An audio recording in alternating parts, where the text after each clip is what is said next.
En primer lugar,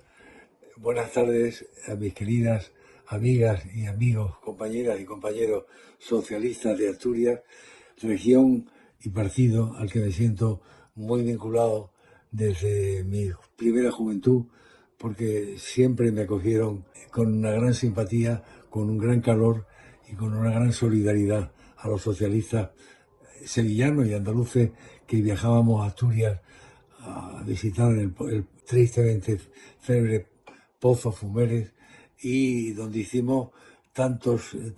tantos amigos que luego fueron también cómplices de algo que ocurrió después, que es el Congreso de Suresnes. Quiero agradecer también a la agrupación socialista de San Martín del Rey Aurelio por su invitación y por su acogida. Me hubiera gustado estar personalmente ahí con vosotros, pero razones de salud en esta vejez ya más que avanzada me han impedido poder asistir personalmente. Pero quiero agradecerle a Suso y a los dirigentes de la Fundación y del Ayuntamiento y del el partido de San Martín del Rey Aurelio su invitación para participar en este importante evento conmemorativo del 50 aniversario del Congreso de Suresnes. Aquel congreso se hizo famoso porque en él se daba fin, digamos, al exilio del Partido Socialista, que se había iniciado en 1939 y que estaba a punto de finalizar con la muerte del dictador, que estaba ya muy enfermo, estaba agonizante, y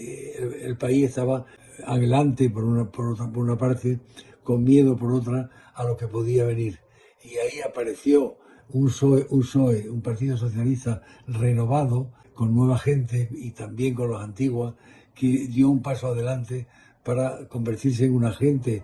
el más importante de los partidos democráticos, que podían emprender la tarea de modernizar el país, de democratizarlo y de hacerlo viable, ingresando en la Unión Europea y vinculándose cada vez más con América Latina. Yo creo que ese congreso fue también el inicio de una tarea que continúa hoy con Pedro Sánchez, una tarea de modernizar y también hacer un país más justo, más solidario, más social. Todo lo que han emprendido nuestros presidentes y nuestro gobierno, desde Felipe González hasta José Luis Rodríguez Zapatero,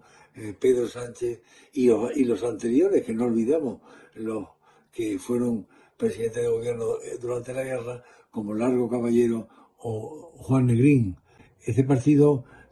siempre ha estado presente en la vida política española desde hace 140 y tantos años, y va a seguir estándolo en el futuro, porque tiene la vocación de transformación, de gobierno, de hacer que los españoles se sientan orgullosos de tener un partido que lo conduzca a cuotas mayores de felicidad y de solidaridad. Quiero también agradecer y felicitar al profesor Nájera, que ha escrito un libro sobre el quinto centenario, que lo tendrán ustedes ahí, y yo lo tengo ya y lo he leído, que es una aportación fundamental a la historia del Congreso de Suresnes y a la historia del socialismo español. Creo que es recomendable leerlo, tenerlo como libro de consulta, porque es el libro más completo que se ha escrito sobre el Congreso de Suresnes. En eso la Fundación Pablo Iglesias ha hecho también, editora del libro, ha hecho también una gran labor. No quiero prolongarme mucho, solamente también sumarme a los agradecimientos que seguro se habrán producido o se producirán a José Martínez Cobo, presidente del Congreso de Suresnes, y que aún está entre nosotros, aunque ella haya desaparecido su alter ego, su hermano Carlos, que fue con él coautor de varios libros sobre la intrahistoria del Partido Socialista Obrero Español. Y desde luego agradecer a los militantes y a los afiliados, a los concejales, diputados del Partido Socialista Asturiano, que han contribuido tanto a que este partido no pierda su carácter, no pierda su historia que inició Pablo Iglesias en el siglo XIX y que continuamos las nuevas generaciones y las nuevas que llegarán también. Yo no quiero prolongar mucho esta intervención, solamente expresar más con el gesto que con la palabra mi cariño, mi afecto y mi solidaridad con los socialistas asturianos, pero con el socialismo en general. Muchas gracias.